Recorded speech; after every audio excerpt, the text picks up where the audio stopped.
Network हे channel subscribe करा। मशाल न्यूज नेटवर्क मध्ये आपणा सर्वांचं सहर्ष स्वागत।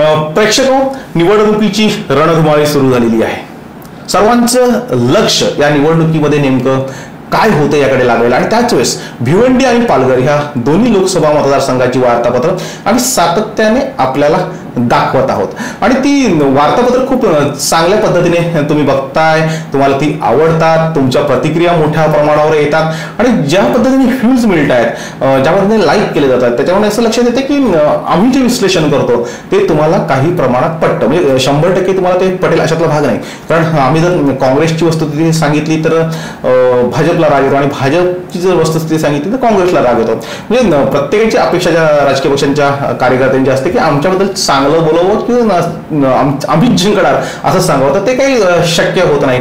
जी वस्तुस्थिती आहे ती आम्ही तुमच्या समोर ठेवतोय। काहींचा प्रश्न असा होते की तुम्ही कशा पद्धतीने हे विश्लेषण कोणत्या आधारावर करता, त्याला बेस काय?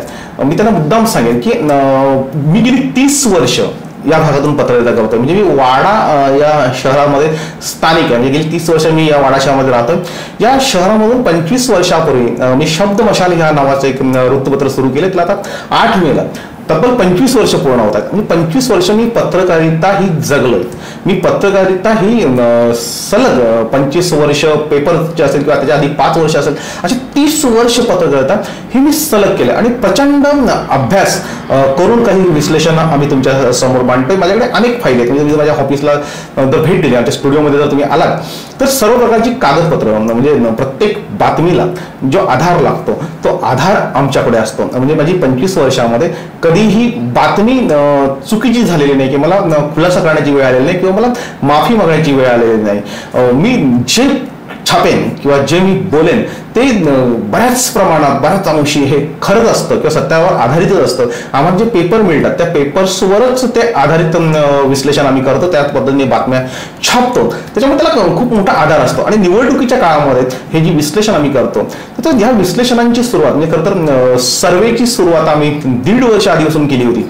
म्हणजे निवडणुकांचे जे वेध असतात, लोकसभा निवडणुकांचे, ते साधारणतः 1.5 वर्षापासून लागतात। 1.5 वर्षापूर्वी आम्हाला एका मोठ्या राजकीय पक्षाने या मतदारसंघामध्ये नेमकं काय होईल भिवंडी लोकसभा मतदारसंघामध्ये एक सर्वे करण्याचं काम दिलं होतं आणि आम्ही तो सर्वे त्या पक्षांना पाठवला। लगेच दुसऱ्या पक्षानेही आम्हाला त्याच पद्धतीने सर्वे करायला सांगितला। आमची सर्वे करण्याची खासियत म्हणजे आमच्याकडे एक 70 मुलांची ट्रेन टीम आहे। ती गेली अनेक वर्ष निवडणुकांमध्ये काम करते। बहुत सारी जी विश्लेषण असतात, पेपर्स कटिंग असतात, सोशल मीडिया असेल, या सगळ्यांवर काम करणारी आमची टीम आहे। म्हणजे मी सकाळी जर ऑफिसला आलो तर ऑफिसमध्ये माझ्यासमोर जवळ सगळ्याच वृत्तपत्रांचे, म्हणजे हिंदी, मराठी, इंग्रजी, उर्दू जेवढे काही पेपर निघतात त्या सगळ्या पेपरची कारणं माझ्या टेबलवर असतात। सोशल मीडियावर नेमकं आज काय झालं, की कशा प्रतिक्रिया उमटतात या मतदारसंघाची, प्रत्येक मतदारसंघाची आम्ही ती पार्श्वभूमी लक्षात घेतोय। कोणता कार्यकर्ता काय बोलतोय, व्हॉट्सअपवर कोणत्या पद्धतीची चर्चा चालू आहे, या सगळ्याचं अनालिसिस हे म्हणजे टेबलवर असतं आणि त्यानुसार आमची टीम अभ्यास करून ते तुमच्या पुढे आम्ही ठेवण्याचा प्रयत्न करतो।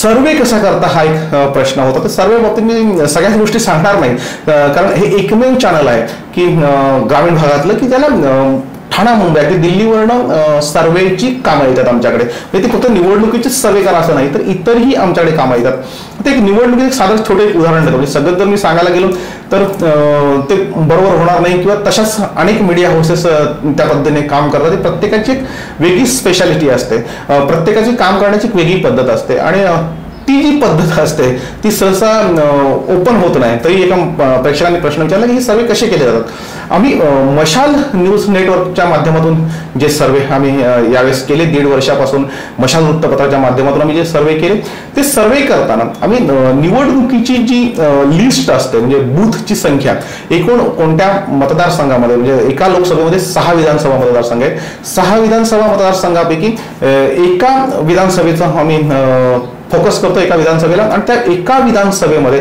किती बूथ आहेत आणि एका बूथची जी वोटिंग लिस्ट असते ती सुद्धा तुम्हालाही मिळेल, म्हणजे तुम्हाला हे करता येईल. वोटिंग लिस्ट मतदारांची जी संख्या आहे ही अगदीच नेटवर अवेलेबल आहे. गुगलवर तुम्ही सर्च केलं तर तुम्हाला सगळ्यांची नावं पाहायला मिळतात.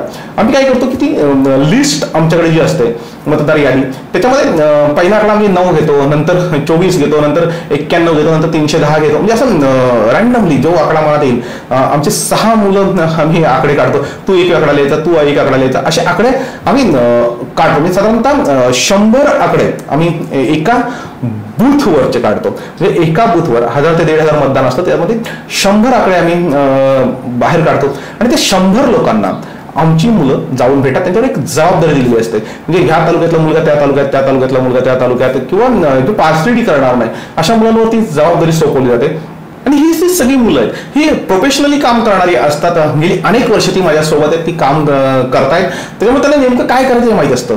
आपण एका गावामध्ये गेल्यानंतर तिथल्या 10 लोकांशी रॅन्डमली चर्चा करायची. म्हणजे फक्त काँग्रेसची चर्चा करायची, भाजपची चर्चा करायची, शिवसेनेची चर्चा करायची अशातला भाग नाही. तर त्या मतदार यादीमध्ये जे 10 मतदार असतील त्या मतदारांशी जाऊन चर्चा करायची. म्हणजे तो एक वेगळ्या पद्धतीने सर्वे होतो. म्हणजे तर मतदार हयात नसेल, मतदार बाहेर गेलेला असेल, त्याचा मृत्यू झाला असेल किंवा आणखीन काय झालं असेल तर तेही आपल्याला टक्केवारीच्या प्रमाणात कळतं की या मतदार यादीतली नावं किती बोगस आहेत किंवा किती मृत्यू झालेल्या माणसांची नावं आहेत, किती बाहेर गावी गेलेली नावं आहेत, याचाही त्या अनुषंगाने सर्वे होतो. आम्ही जेव्हा त्यांच्याशी बोलतो तेव्हा त्यांना विविध प्रश्न विचारतो की नेमकी वातावरण काय, नेमकी हवा काय, ह्या कॅन्डिडेटला उमेदवारी मिळाली तर काय होईल. आणि ह्या सगळ्या प्रश्नांची जी उत्तर आहेत, म्हणजे एकूण आम्ही 57 ते 58 प्रश्न आम्ही त्या मतदारसंघामध्ये म्हणजे त्या गावामध्ये मी विचारतोय आणि त्याची उत्तरं घेण्याचा प्रयत्न करतोय.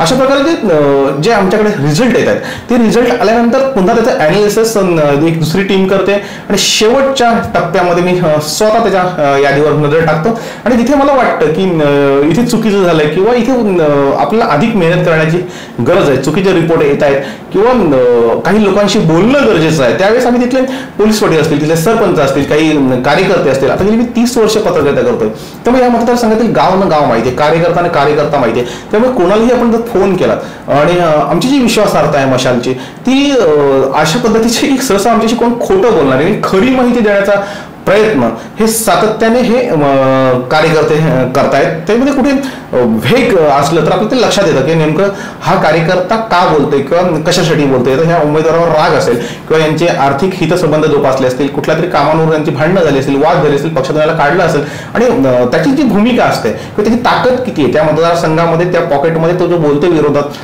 तो किती मतं फिरवू शकतो किंवा स्वतः किती काम करू शकतो, या संदर्भातील सगळी माहिती आम्ही जमा करतो आणि मग आम्ही रिझल्ट जाहीर करतो. 25 वर्षात मशाल पेपरमधून जे जाहीर झालेले जे रिझल्ट आहेत त्याच्यापैकी एकही रिझल्ट आमचा चुकलेला नाही. म्हणजे आतापर्यंत जी पालघर ची नुकताच नगराध्यक्ष पदाची निवडणूक झाली त्या नगराध्यक्ष पदाच्या निवडणुकीमध्ये नगराध्यक्ष हरणार हे आम्ही सगळ्यात आधी सांगितलं होतं. म्हणजे मी शिवसेनेचे जे नेते होते त्यांनी मला विचारलं होतं त्यावेळेस सांगितलं नगरसेवक येतील पण तुमचा नगराध्यक्ष हरणार आहे. हे मी ठामपणे सांगितलं की वाडामध्ये जी नगरपालिकेची निवडणूक झाली होती त्यावेळेस आम्ही सांगितलं होतं की विष्णू सवरांची मुलगी हारते.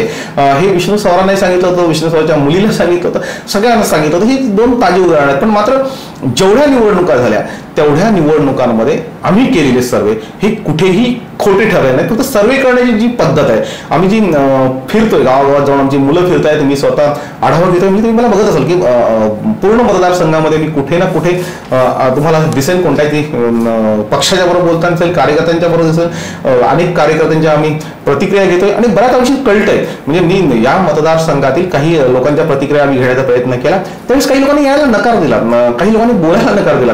जे बोलायला नकार देत आहेत, जे काही सांगायला नकार देत आहेत तेव्हा लक्षात येतं की यांच्या मनामध्ये काहीतरी काळबेर आहे. म्हणजे मी जेवढ्या नेत्यांशी आतापर्यंत बोलतोय त्यांना स्टुडिओमध्ये बोलवतोय, तुम्ही तुमच्या प्रतिक्रिया व्यक्त करायला सांगतोय. जे येतात त्यांच्या प्रतिक्रिया जशाच्या तशा आम्ही दाखवायचा प्रयत्न करतोय. म्हणजे काही चॅनल कुठला एका पक्षाला वाहिलेला नाही. होतंय की ज्या पक्षाचे लोक जास्त येतात त्या सगळ्यांच्या आम्हाला प्रतिक्रिया दाखवाव्या लागतात. काही पक्षांची लोक येतच नाही, ती बोलायला तयार नसतात. कारण बऱ्याच अंशी जेव्हा निवडणूक शेवटच्या टप्प्यात येते आणि जेव्हा पैसा बाहेर निघतो, जेव्हा पैसा पोहोचतो त्यावेळेस खरे कार्यकर्ते कामाला लागतात. सध्या कार्यकर्ते रुसलेले, फुगलेले, हेवे देवे असलेले, आम्हाला विचारलंच नाही असं सांगणारे अनेक कार्यकर्ते आपल्याला भेटतात आणि त्याच्यावर काही आपल्याला अनुमान काढता येत नाही. कारण शेवटच्या टप्प्यामध्ये जेव्हा पैसे हातामध्ये येतात त्यावेळेस वातावरण त्यांचं बदललेलं दिसतं. जो कार्यकर्ता कालपर्यंत शिव्या घालत होता तो अगदी झेंडा खांद्यावर घेऊन उमेदवाराची बाजू मांडताना दिसतो. ते वातावरण त्यावेळेस बदललेलं दिसतं. या सगळ्या गोष्टींचा अभ्यास करून मग आम्ही ते विश्लेषण करत असतो. आमचे 4 सर्वे आतापर्यंत झालेले, ते विविध पातळ्यांवर ते सर्वे झालेले. ते सर्वे आतापर्यंतचे सगळे सर्वे हे खरे ठरलेले आहेत. म्हणजे आम्ही सुरुवातीपासून सांगत होतो की कोणाला तिकीट मिळणार. म्हणजे कपिल पाटील आणि सुरेश टावरे यांचे तिकीट फिक्स आहे हे मी 1 डिसेंबरला सांगितलं होतं. ह्याच चॅनलवर त्याचा व्हिडिओ उपलब्ध आहे. म्हणजे जे माझ्याकडे मुलाखतीला आले त्यावेळेस सांगितलं होतं की कपिल पाटील तिकीट नाही मिळणार. त्यावेळेस मी सांगत होतो की कपिल पाटील यांना तिकीट मिळेल किंवा विश्वनाथ पाटील यांना तिकीट मिळेल सांगत होते. त्यावेळेस मी जाहीर केलं होतं की सुरेश टावरे यांना तिकीट मिळेल. आणि सुरेश टावरे यांची जी मुलाखत या युट्यूबवर आहे त्याच्यामध्येही तुम्हाला बघायला मिळेल की तेव्हा मी सांगितलं की कोणत्याही परिस्थितीमध्ये सुरेश टावरे यांना तिकीट नाकारलं जाणार नाही. कारण याचे आमचे आराखडे जे होते ते आम्ही बांधलेले होते. नेमकं या मतदारसंघामध्ये काय होईल याचं चित्र आम्ही उभं केलं होतं आणि ते अभ्यासलं होतं. बऱ्याच लोकांशी आमची बोलणी झाली होती आणि तशाच्या तशा लढती आता सुरू होत आहेत. म्हणजे इव्हन मी विश्वनाथ पाटलांच्या बाबतीत बोलत होतो. विश्वनाथ पाटील फॉर्म मागे घेतील, बाळामामा म्हात्रे फॉर्म मागे घेतील हे फॉर्म भरल्याने ठामपणे जे सांगत होते. म्हणजे विश्वनाथ पाटील फॉर्म भरल्यानंतर अगदी फॉर्म काढण्याच्या आदल्या रात्रीपर्यंत ज्यांची वाशिंदला मिटिंग येईल ते सांगत होते की आम्ही कोणत्याही फॉर्म काढणार नाही. त्यावेळेस आम्ही जाहीर केलं होतं की विश्वनाथ पाटील हे फॉर्म ठेवत नाही. मला अनेकांचे फोन आले की हे तुम्ही कशाच्या आधारावर सांगितलं होतं की विश्वनाथ पाटील फॉर्म ठेवणार नाहीत. त्याचे काही आमचे आराखडे असतात, काही आमच्याकडे संकेत मिळालेले असतात. आम्ही बऱ्याच लोकांशी चर्चा केलेली असते आणि आमचे सोर्स जे आहेत ती खूप मोठ्या प्रमाणावर. म्हणजे मी जेव्हा सांगतोय की आमची मुलं सगळं पूर्ण मतदारसंघामध्ये फिरतायत तेव्हा ती कोणाची मुलं आहेत, कोणती मुलं आहेत, कशा पद्धतीने माहिती काढतात हे कोणाकडेच नसतं. आणि म्हणून पत्रकारितेमध्ये सगळ्यात वरचं नाव जे आहे ते मशाल वृत्तपत्राचं होतं, ते मशाल चॅनलचं आहे. त्याला कारण असं की आमच्याकडे सोर्स मोठ्या प्रमाणावर उपलब्ध आहेत. प्रेक्षक ज्यांनी हे प्रश्न विचारले होते, ज्यांना ही उत्सुकता होती की तुम्ही हे कसं करता, त्यातून मी थोडक्यात सांगण्याचा तो मी प्रयत्न केलेला आहे. सगळ्याच गोष्टी मी काय आपल्याला सांगणार नाही. मात्र आजच्या भागामध्ये आपण चर्चा करणार आहोत भिवंडी लोकसभा मतदारसंघातील काही विधानसभा मतदारसंघांची. म्हणजे तर नक्की ह्या निवडणुकीची पार्श्वभूमी काय आहे ही जर आपल्याला कळली नाही तर आपण त्या शेवटपर्यंत पोहोचू शकत नाही. की आपण घरात बसून त्याचा अंदाज बांधतो, आपण ज्याच्यावर राग आहे तो पडणार आहे म्हणून सांगतो, जो आपला उमेदवार आहे तो जिंकणार आहे म्हणून सांगतो, आपण ज्या पक्षाचे कार्यकर्ते आहोत त्या पक्षावर आपलं प्रेम असतं आणि म्हणून सांगतो की आमचा जिंकणार. मग त्याचा अभ्यास नसतो आणि अभ्यास न करता जी मुलं परीक्षेला बसतात ती नेहमी नापास होतात आणि त्याच्यामुळे निराशा पदरी येते. राजकारणामध्येही तेच आहे की तुम्ही जर अभ्यास केला नाही, तुम्ही वस्तुस्थिती जाणून घेतली नाही, नेमकं या मतदारसंघांमध्ये काय ही जर परिस्थिती जाणून घेतली नाही की त्याचा अभ्यास केला नाही तर आपले सगळे आराखडे हे ऐन वेळेवर बाद होतात किंवा आपले अंदाज हे चुकतात. म्हणून त्या मतदारसंघामध्ये नेमकं काय चाललंय हे तर बघायचं असेल, म्हणजे लोकसभा मतदारसंघामध्ये काय चाललंय हे बघायचं असेल तर तुम्हाला सगळ्यात आधी विधानसभा फोकस करावे लागतील की विधानसभांमध्ये काय चाललंय. म्हणून आपण आढावा घेणार आहोत विधानसभा मतदारसंघांचा. त्याच्यापैकी पहिली विधानसभा मतदारसंघ जो आहे तो आहे भिवंडी ग्रामीण. आणि भिवंडी ग्रामीण मतदारसंघामध्ये नेमकं काय चाललंय हे आपण आज अभ्यासणार आहोत. भिवंडी ग्रामीण विधानसभा मतदारसंघाची पार्श्वभूमी पाहण्याच्या आधी आपण आता मतदारसंघात नेमकं आजच्या घडीला काय चालू आहे हे आपण बघूया. या मतदारसंघामध्ये म्हणजे भिवंडी लोकसभा मतदारसंघामध्ये एकूण 15 उमेदवार हे उभे आहेत. त्यापैकी 2 उमेदवार हे राष्ट्रीय पक्षाचे आहेत. त्याच्यामध्ये काँग्रेसचे सुरेश टावरे आणि भाजपचे कपिल पाटील हे 2 राष्ट्रीय पक्षांचे उमेदवार उभे आहेत.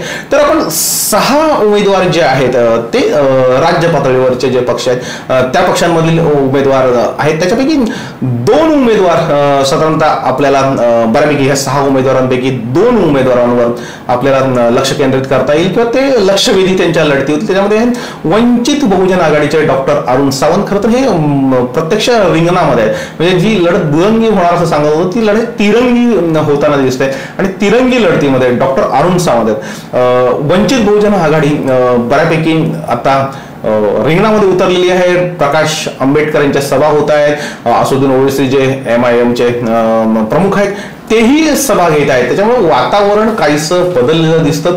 बऱ्याच अंशी कुणबी समाजाचा पाठिंबा जो आहे म्हणजे जो विश्वनाथ पाटील यांच्याबरोबरचा जो कुणबी मतदार होता तो अरुण सावंत यांना अटॅच झालेला दिसतोय. बौद्ध समाजाची मतं ही त्यांना मिळताना दिसत आहेत. जिथे मुस्लिम समाजाची मतं मिळताना दिसत नव्हती, मात्र MIMची जी सभा झाली आणि भिवंडी मुस्लिम मतदारसंघ म्हणून ओळखला जातो, तिथे तर ओबीसींना मानणारा जो वर्ग आहे त्यांनी जर अरुण सावंत यांना खऱ्या अर्थाने साथ द्यायला बघितली तर नक्कीच अरुण सावंत हे प्रमुख लढतीत येतील. चौथे उमेदवार जे आपल्याला दिसत आहेत ते डॉक्टर नरुद्दीन अन्सारी म्हणून आहेत. ते समाजवादी पार्टीकडून उभे आहेत. मतदारसंघामध्ये समाजवादी पार्टीचं जे प्रस्थ आहे ते फक्त भिवंडी शहरापुरती मर्यादित आहे आणि एक सुरुवातीच्या काळामध्ये असं दिसत होतं की काँग्रेसची मतं फुटून आहेत. मुस्लिम मतदान एक गठ्ठा हे काँग्रेसला मिळावं म्हणून समाजवादी किंवा बसपा हे उमेदवार उभे करणार नाहीत. मात्र समाजवादीने इथे उमेदवार उभा केलेला दिसतोय. समाजवादी पार्टीची जर पार्श्वभूमी बघितली तर तुम्ही 2009ला जिथे निवडणुका लोकसभेच्या झाल्या त्यावेळेस RR पाटील हे समाजवादी पार्टीतर्फे उभे होते आणि त्यांना 32,767 एवढ्या मोठ्या प्रमाणावर मतदान झालं होतं. तर 2014ला समाजवादी पार्टीने निवडणूक लढवली होती. मात्र अन्सारी मुमताज अब्दुल सत्तार हे बसपातर्फे उभे होते. त्यांना 14,068 मतं मिळाली होती. आता बसपा आणि सपा यांची युती आहे, समाजवादी पार्टी आणि बहुजन समाज पार्टी. मुलायम सिंग आणि मायावती यांची युती आहे. त्यामुळे ही युतीची जर दोघांची जर मतं आपण धरली तर ती 46,835 एवढं मतदान होतंय. भिवंडीमध्ये काही प्रमाणामध्ये त्यांचं प्रस्थ आहे. त्याच्यामुळे ह्या वेळेस समाजवादी पार्टीची मतं ही किती मिळतात यावर बरीचशी काँग्रेसची गणितं अवलंबून आहेत की उमेदवार उभे राहून आहे यासाठी त्यांनी खूप प्रयत्न केले काँग्रेसने आणि तसे संकेतही मिळाले होते. म्हणजे खरं तर MIMने मुस्लिम उमेदवार दिला असता तर बराच फरक पडला असता. मात्र MIMने मुस्लिम उमेदवार दिला तो कुणबी उमेदवार दिला. त्याचा ही फटका सुरेश टावरे यांना बसताना दिसतो आणि समाजवादी पार्टी जे मुस्लिम मतदार जे आहेत किंवा उत्तर भारतीय मतदार जे आहेत ते मोठ्या संख्येने भिवंडी शहरामध्ये आहेत. म्हणजे साधारणतः समाजवादी पार्टीच्या या मागच्या वेळेस जेव्हा RR पाटील उभे होते तेव्हा त्यांना जेव्हा मतं मिळाली त्याच्यापेक्षा जास्त मतं आणि दोघांची जर मतं धरली तर ती 40-45 हजाराच्या आसपास हे मतदान होईल. आणि हे नरुद्दीन अन्सारी जे आहेत समाजवादी पार्टीचे उमेदवार त्यांना जर हे मतदान झालं तर त्याचा बऱ्यापैकी फटका हा सुरेश टावरे यांना बसताना दिसतोय. म्हणजे एकूण जे 15 उमेदवार आहेत त्याच्यामध्ये लक्षात घेण्यासारखे जे उमेदवार आहेत त्याच्यामध्ये हे प्रमुख 2 आणि समाजवादी पार्टी आणि वंचित बहुजन आघाडी हे 2 उमेदवार म्हणजे एकूण 4 उमेदवार हे खूप चांगल्या प्रकारे काम करताना या निवडणुकीमध्ये दिसत आहे. त्यामध्ये वंचित बहुजन आघाडी आणि समाजवादी पार्टी यांचा जो फटका बसेल तो थेट काँग्रेसला बसेल. म्हणजे कपिल पाटील यांची जी रणनीती होती की मुस्लिम उमेदवार उभे राहिले तर त्याचा फायदा भाजपला होईल आणि त्याच्या पद्धतीने त्यांनी ती रचना केली आणि आज 4 मुस्लिम उमेदवार म्हणजे काँग्रेसची जी रणनीती होती की मुस्लिम मतदारसंघ आहे तिथे मुस्लिम उमेदवार उभा राहू नये यासाठी त्यांचे प्रयत्न होते. त्याचा अप्रत्यक्ष फायदा हा भाजपला होणार आहे. मात्र तो प्रयत्न काँग्रेसचा काहीसा फेल झालेला दिसतो. इथे 4 उमेदवार हे मुस्लिम समाजाचे आहेत आणि दुसरे इथे खूप मजेशीर बाब आहे की कपिल पाटील यांना शह देण्यासाठी 2 कपिल पाटील इथे उभे राहिले दिसतात. एक कपिल यशवंत धामणे आणि कपिल जयहिंद पाटील असे 2 उमेदवार हे अपक्ष उभे राहिलेले आहेत. म्हणजे अपक्ष उमेदवारांची संख्या ही जवळजवळ 7 आहे. म्हणजे एकूण 15 पैकी 7 उमेदवार हे अपक्ष आहेत आणि राज्य पार्टीचे 6 उमेदवार. त्याच्यामध्ये तुम्ही जर बघितलं तर बहुजन रिपब्लिकन पार्टीचे अन्सारी मुमताज हे उभे आहेत. भारत प्रभात पार्टीचे किशोर किनीतकर उभे आहेत. त्याच्यानंतर जन अधिकार पार्टीचे फिरोज शेख उभे आहेत. भारतीय ट्रायबल पार्टीचे संजय गणपत वाघ उभे आहेत. त्याच्यानंतर कपिल यशवंत धामणे, कपिल जयहिंद पाटील, दीपक पंढरनाथ कांबेकर, इंजिनियर जावेद शेख, नितेश रघुनाथ जाधव, बाळाराम विठ्ठल म्हात्रे, त्याच्यानंतर सुहास धनंजय मुंडे ही सगळी मंडळी अपक्ष आहेत. म्हणजे आतापर्यंत ज्या निवडणुका झाल्या त्याच्या आपण 2004 आम्ही अभ्यासलं, 2009 अभ्यासलं, 2014 अभ्यासलं. त्या तिन्ही निवडणुका जर बघितल्या त्याच्या आधीच्या निवडणुका बघितल्या तर जे अपक्ष उमेदवार उभे राहतात त्यांची सगळ्यांची मिळून बेरीज ही 60,000च्या पुढे गेलेली नाही. म्हणजे सगळे मतदार जे राष्ट्रीय पक्षांना किंवा प्रमुख उमेदवारांनाच मतदान करताना दिसतात या मतदारसंघामध्ये. तेव्हा अपक्ष हे 60,000च्या पुढे टप्पा म्हणजे एकूण अपक्ष उमेदवार जे आहेत ते 60,000च्या पेक्षा जास्त मतदान घेणार नाहीत. इथे तिसऱ्या क्रमांकाची मतं जी आहेत ती वंचित बहुजन आघाडीला आणि चौथ्या क्रमांकाची मतं ही समाजवादी पार्टीला जाण्याची शक्यता दिसते. आणि त्याच्यानंतर बाकीचे सगळे जे अपक्ष आहेत ते त्यांच्या मागोमाग येतील. त्याच्यामध्ये कोणाला 2,000, कोणाला 1,000, कोणाला 3,000 अशी मतं मिळतील. डॉक्टर अरुण सावंत यांना मात्र बऱ्यापैकी मतदान होताना दिसतंय. जर सभा झाल्या आणि बऱ्यापैकी प्रचार यंत्रणा राबवली गेली तर ते प्रत्यक्ष रिंगणात येतील आणि ही लढत तिरंगी होईल. प्रेक्षक, प्रचाराचा तिसरा टप्पा आता सुरू झालेला आणि बऱ्यापैकी प्रचारामध्ये रंगत आलेली आहे. भाजप आणि काँग्रेस हे अत्यंत चांगल्या पद्धतीने प्रचार करतायत. दोघांच्याही लढती ह्या चुरशीच्या झालेल्या दिसतात. या तिसऱ्या टप्प्यामध्ये सुरेश टावरे यांना मनसेचा फायदा होताना दिसतोय. म्हणजे या लोकसभा मतदारसंघामध्ये मनसे आतापर्यंत निवडणुका लढवत आली. म्हणजे 2009 मध्ये DK म्हात्रे हे निवडणुकीला उभे होते आणि DK म्हात्रे यांना तेव्हा 1,07,090 एवढी मतं मिळाली होती. म्हणजे एकूण मतांच्या 18.33% एवढी मतं ही DK म्हात्रे यांनी घेतली. म्हणजे DK म्हात्रे यांचं जे नाव होतं किंवा यांचं जे वलय होतं किंवा त्यावेळेस मनसेची ताकद होती ती प्रचंड होती आणि त्याच्यामुळे त्याला लाखभर मतांचा पल्ला गाठता आला. 2014च्या निवडणुकीमध्ये अगदी स्ट्रॉंग उमेदवार मनसेने दिला होता तो म्हणजे बाळ्यामामा म्हात्रे. आणि बाळ्यामामा म्हात्रे यांना त्यावेळेस मतदान मिळालं तर 93,647 म्हणजे जवळपास लाखभर मतं ही बाळ्यामामाने ही घेतली होती. यावेळेस मात्र मनसे पूर्ण महाराष्ट्रामध्ये निवडणुका लढवताना दिसत नाही. मात्र त्यांचा होरा कोणाकडे किंवा त्यांचा कल कोणाकडे हे राज ठाकरे यांच्या भाषणातून स्पष्ट झालेले. राज ठाकरेंचा विरुद्ध जो आहे तो सरळ सरळ मोदी आणि शाह नाही पर्यंत भाजपला आहे. आणि मग त्यामुळे त्याचा फटका जो आहे तो भिवंडी लोकसभा मतदारसंघामध्ये कपिल पाटील यांना बसताना दिसतोय की ही मनसेचे जे मतदार आहेत म्हणजे लाखभर मतदार आहेत. ह्या लाखभर मतदारांपैकी अगदी 50-60,000 मतं जरी सुरेश टावरे यांना पडली तर सुरेश टावरे यांचं पारडं जड होताना दिसते. आधीच्या विश्लेषणामध्ये आम्ही जसं सांगितलं होतं की भिवंडी मधले जे 2 मतदारसंघ आहेत त्या 2 मतदारसंघामध्ये सुरेश टावरे हे 50 ते 60,000ने कपिल पाटलांपेक्षा पुढे असतील की भिवंडी पूर्व आणि भिवंडी पश्चिम मध्ये बऱ्यापैकी मतदान हे सुरेश टावरे यांना होईल. पण त्याच्यामध्ये आता भर जी पडताना दिसते ती भर ही मनसेच्या कार्यकर्त्यांचे. मनसेचे कार्यकर्ते 2 दिवसापासून बऱ्यापैकी कामाला लागलेले आहेत. अगदी सुरेश टावरेंच्या बरोबर फिरताना दिसत आहेत आणि राज ठाकरेंचा जो आदेश आहे तो राज ठाकरेंचा आदेश प्रमाण मानून ही मंडळी सुरेश टावरे यांना मतदान करतील असं दिसतंय. मात्र जी सभा घेण्याचा जो प्रयत्न राज ठाकरेंचा चालला होता की राज ठाकरेंची सभा या मतदारसंघामध्ये असावी असा प्रयत्न हा सुरेश टावरे आणि काँग्रेस कार्यकर्त्यांचा होता. मात्र ती सभा या मतदारसंघामध्ये झालेली नाही किंवा ते त्यांना घेता आलेली नाही. ती जर सभा घेतली असती तर खूप मोठा फरक हा पडला असता आणि त्याचा फायदा आहे हा सुरेश टावरेंना झाला असता. मात्र ती सभा न झाल्याने मनसे कार्यकर्ता नेमका किती ताकदीने उतरतोय कारण काँग्रेसची जी सिस्टीम आहे काँग्रेसची जी काम करण्याची पद्धत आहे ती किती मनसे कार्यकर्त्यांना मानवेल हे सांगता येत नाही. त्याच्यामुळे लाखभर मतं नाही मात्र 50 ते 60,000 मतं ही जर सुरेश टावरे यांना मिळाली तर सुरेश टावरे यांचा मनसेच्या माध्यमातून फायदा होताना दिसतोय. सुरेश टावरेंचा एक तिसरा फायदा या शेवटच्या टप्प्यात होताना दिसतोय ते म्हणजे कुणबी सेना फुटताना इथे दिसते. म्हणजे विश्वनाथ पाटील यांनी पाठिंबा दिल्यानंतर जी कुणबी सेना फुटली किंवा कुणबी सेनेचे कार्यकर्ते म्हणजे कुणबी सेनेमध्ये विश्वनाथ पाटील हे एकच नेते म्हणजे सेकंड नंबर तिथे नाही त्यामुळे कोणी फुटेल असं वाटत नव्हतं. मात्र मतदार जो आहे तो कुणबी नावावर प्रेम करणारा होता आणि कुणबी उमेदवार असल्यामुळे ती मतदार जी यंत्रणा होती ती सगळी यंत्रणा आता अरुण सावंत यांच्या कामाला लागताना दिसली होती. काही प्रमाणामध्ये कुणबी सेनेचे कार्यकर्ते हे अरुण सावंत यांच्या बरोबर होते. ते कुणबी नावावर प्रेम करणार होते म्हणजे तिथे सटकले. कपिल पाटील यांना त्याचा थेट परिणाम होत नव्हता तो सुरेश टावरेंवर त्याचा परिणाम होत होता. म्हणजे जी मतं मिळतील विश्वनाथ पाटलांच्या माध्यमातून ती कपिल पाटील यांना मिळतील.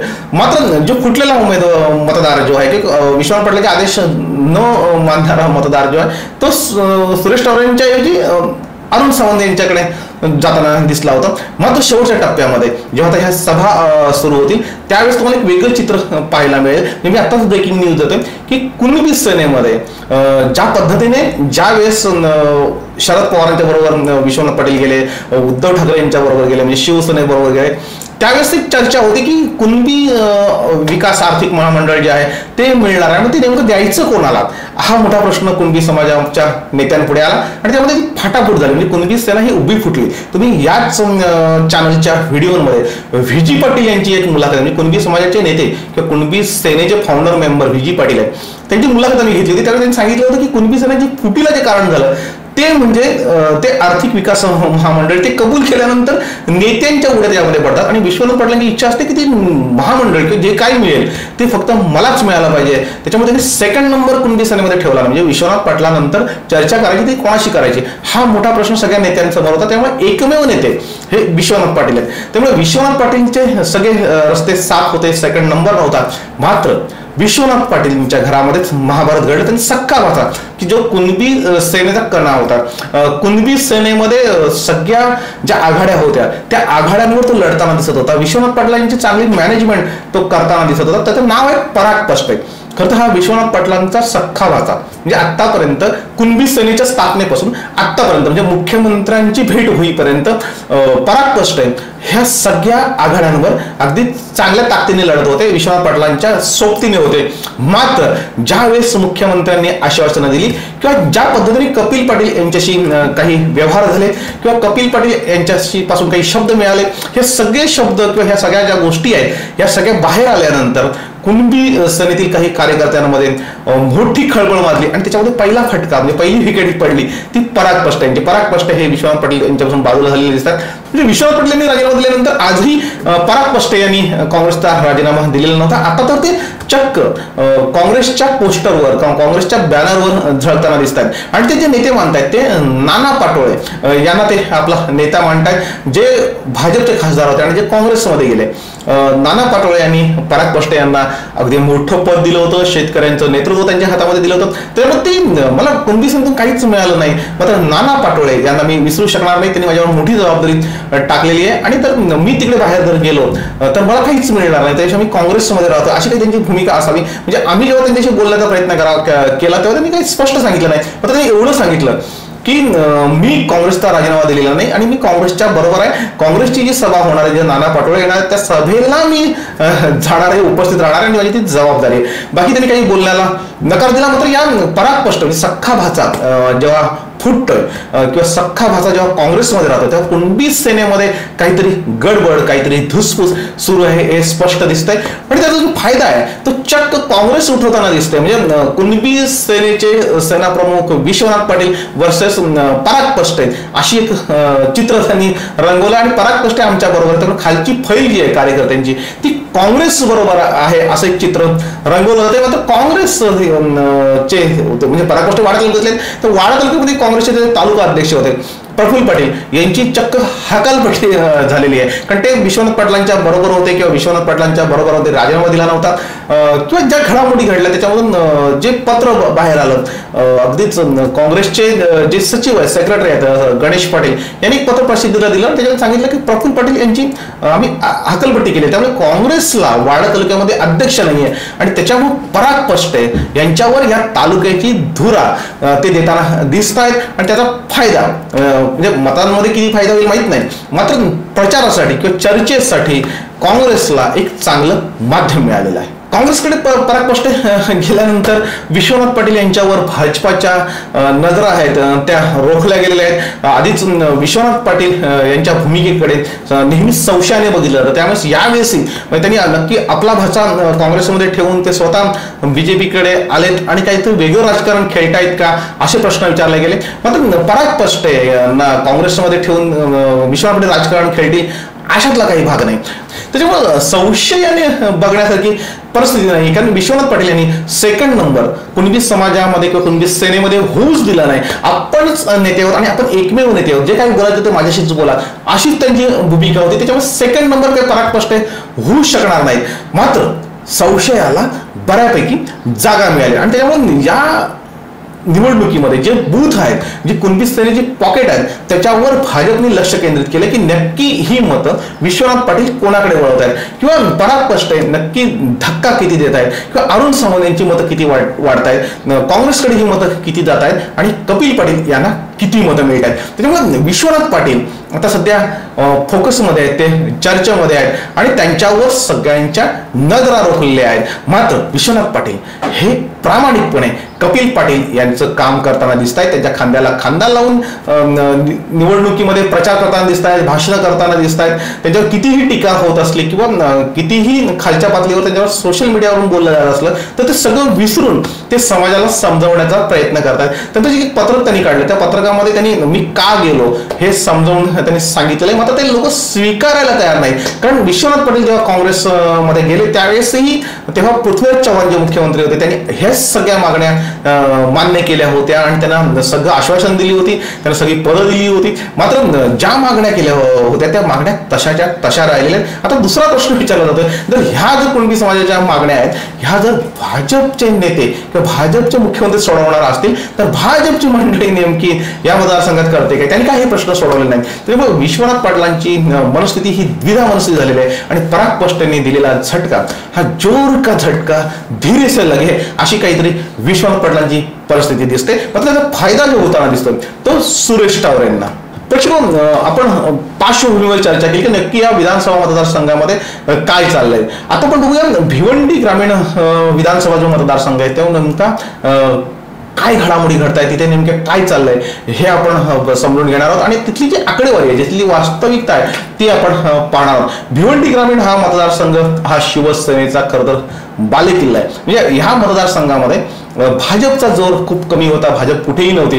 त्यावेळेस शिवसेनेच्या बळावर विष्णू सवरा हे 5 वेळा आमदार झालेत. म्हणजे शिवसेना भाजप युतीमधून विष्णू सवरा हे वारंवार जिंकलेले आहेत. म्हणजे एकदाही काँग्रेस राष्ट्रवादीला या मतदारसंघामधून संधी मिळालेली नाही. म्हणजे तेव्हाचा जो मतदारसंघ होता म्हणजे अगदी पडघ्यापासून तर थेट खारगाव खार्डीपर्यंत हा मतदारसंघ मोठा पसरलेला होता आणि त्या मतदारसंघातून विष्णू सवरा हे भाजपातून वारंवार निवडून येत होते. जेव्हा मतदारसंघाची पुनर्रचना झाली आणि त्याचं भिवंडी ग्रामीण असं नामांतर झालं, काही गावं बदलली गेली, काही रचना वेगळ्या पद्धतीची झाली, त्यावेळेस जेव्हा निवडणुका झाल्या त्या निवडणुकांमध्ये म्हणजे 2014 मध्ये तिथे शांताराम मोरे हे शिवसेनेचे उमेदवार निवडून आलेले आहेत. शांताराम मोरे ज्या मतदारसंघातून जिंकले तर भिवंडी ग्रामीण मतदारसंघाची नेमकी 2014ची निवडणूक कशी झाली ते आपण बघूया. या मतदारसंघामधून एकूण साधारणतः 10 उमेदवार उभे होते आणि त्यावेळेस शिवसेना भाजप ही वेगवेगळी लढली होती. त्यावेळेस शांताराम मोरे यांना 57,082 मतं मिळाली होती. म्हणजे या मतदारसंघामध्ये जे मतदान झालं त्या मतदानापैकी साधारणतः 32.84% एवढं मतदान हे शांताराम मोरे यांना झालं. म्हणजे 32% मतं मिळवणारा उमेदवार हा त्यावेळेस आमदार झाला होता. आणि शांताराम मोरे यांची जर कारकीर्द आपण बघितली गेल्या 5 वर्षाची तर ही अत्यंत चांगली आहे. म्हणजे कुठेही नाव ठेवायला जागा नाही, कुठे त्यांचं भ्रष्टाचारामध्ये नाव आलं नाही, कुठेही त्यांचं उद्धट बोलणं उद्धट वागणं नाही आणि सर्वांशी खेळीमेळीच्या वातावरणात वागलेला हा आपल्यातला माणूस आपला माणूस म्हणून ओळखला जातोय. शांताराम मोरे हा उमेदवार आहे हा सगळ्यांच्या आवडीचा उमेदवार त्यावेळेस होता आणि आता आवडीचा आमदार म्हणून त्याच्यावर शिक्कामोर्तब झालेला आहे. तेव्हा या मतदारसंघामध्ये पुन्हा निवडून यायला त्यांना बरीच संधी आहे. त्याच्यामुळे ते सातत्याने प्रचार यंत्रणा राबवताना दिसत आहेत आणि खरं तर ही प्रचार यंत्रणा त्यांनी राबवण्यापेक्षा प्रकाश पाटील जे शिवसेनेचे जिल्हा प्रमुख आहेत ते राबवताना दिसत आहेत. ते कपिल पाटील यांच्या खांद्याला खांदा लावून काम करतात. म्हणजे रोज आम्ही पाहतोय म्हणजे आमची जी टीम त्या मतदारसंघामध्ये काम करते ते बघतो की रोज रात्री 2 ते 3 वाजता प्रकाश पाटील हे घरी परततात आणि पुन्हा 7 ते 8 वाजेपासून प्रचाराला सुरुवात करतात. ते नक्की काय ठरलंय माहिती नाही. म्हणजे या मतदारसंघामध्ये आमचं ठरलंय अशी कॅच लाईन घेऊन काही मंडळी कपिल पाटील यांच्या विरोधात प्रचार करताना दिसते. आमचं ठरलंय म्हणजे कोणाला मतदान द्यायचं हे आता आमचं आधीच ठरलेलं आहे अशी काहीतरी कॅच लाईन पूर्ण सोशल मीडियावर फिरते. मात्र प्रकाश पाटील आणि कपिल पाटील यांचं काय ठरलंय हे कोणालाही सांगता येणार नाही. मात्र त्यांच्यामध्ये काहीतरी ठरलंय कारण कपिल पाटील यांच्या विरोधात सुरुवातीला प्रकाश पाटील हे बोलत होते. आता मात्र कपिल पाटील यांच्यापेक्षा जास्त पटीने हे प्रचार करताना किंवा कार्यकर्त्यांच्या विनवण्या करताना कार्यकर्त्यांना समजवताना हे प्रकाश पाटील दिसत आहेत. त्यामुळे प्रकाश पाटील आणि कपिल पाटील हे जर भिवंडी लोकसभा मतदारसंघामध्ये एकत्र आले तर वेगळं चित्र या मतदारसंघामध्ये पाहायला मिळेल. म्हणजे खरं तर एका सामान्य कार्यकर्त्याला त्या गाडीवर असलेल्या ड्रायव्हरला त्यांनी विधानसभेमध्ये उतरवलं आणि त्याच्याकडे जिंकून आणलं. त्यावेळेस त्यांच्या विरोधात कपिल पाटील यांनी आघाडी ओढली होती आणि कपिल पाटीलने जे उमेदवार उभे केले होते भाजपकडून ते शांताराम पाटील म्हणून होते. म्हणजे शांताराम पाटील भाजपकडून उभे होते. त्यामुळे कपिल पाटील वर्सेस प्रकाश पाटील अशीच ही लढाई तिथे दिसली. मात्र त्यामध्ये कपिल पाटील यांचा पराभव झाला. पण शांताराम पाटील यांना जी मतं मिळाली होती ती 47,922 मतं. 47,922 म्हणजे 9,160 मतांनी साधारणतः 5.27% मतांनी शांताराम पाटील यांचा पराभव झाला होता. खरं तर तो पराभव कपिल पाटील यांचा होता. आता कपिल पाटील आणि प्रकाश पाटील यांची जोडी या मतदारसंघामध्ये अत्यंत चांगल्या प्रकारे काम करताना दिसते.